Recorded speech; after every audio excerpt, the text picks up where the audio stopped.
ఇప్పుడు నాగర్ కర్నూలు జిల్లా వంగూరు మండల్ కొండారెడ్డిపల్లి గ్రామంలో ఉన్నాం. ఈ కొండారెడ్డిపల్లి గ్రామం ఎందుకు వచ్చినాం, తర్వాత కొండారెడ్డిపల్లి గురించి మాట్లాడుకోవాల్సిన అవసరం ఏముందని చెప్పేసి మీరు అందరూ కూడా అనుకోవచ్చు.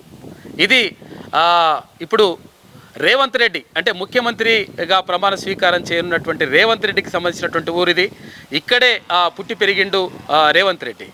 అయితే ఈ రేవంత్ రెడ్డి ఆ ఊరికి సంబంధించి ఒక్కసారి మనం చూద్దాం. ఇప్పుడు ఆ ఊరికి వచ్చినాం, మనం ఇక్కడ కొండారెడ్డిపల్లికి వచ్చినాం.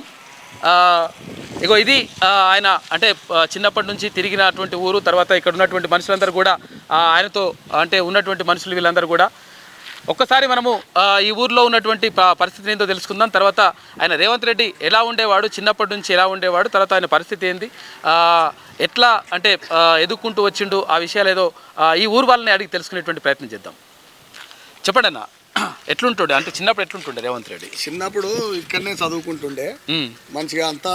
మేము మాకంటే కొంచెం పెద్ద వాళ్ళు సంవత్సరం 2 సంవత్సరాలు అయినా మేమంతా కలిసి బాగుండేది.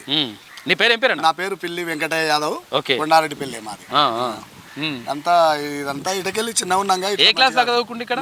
ఆయన 4th దాకా చదువుచ్చు అనుకుంటున్నాను అంతే. 4th వరకు. ఆ తర్వాత అక్కడ వనపర్తిలో చదువుకున్నాడు ఆయన. వనపర్తిలో చదివాడు, అక్కడనే ఉన్నాడు. చాలా ఇంకా మంచిగా మేము సేమ్ అవుతుండు అని మాకు చాలా రోజులకి వెళ్ళి మేము సంతోషపడుతున్నాము. సేమ్ అయ్యింది కూడా, మాకేం లేదు అంత బాగానే అని. అంటే చిన్నప్పుడు ఎట్లుంటుండే? ఇంకా చిన్నప్పుడు బాగా ఆయన మంచిగా ఆటలు ఆడినా ఏది చేసినా మంచి హుషారుగా బాగా ఉంటుండే. చాలా హుషారు. అప్పుడు గోటీలు ఉంటుండే చిన్న చిన్నవి.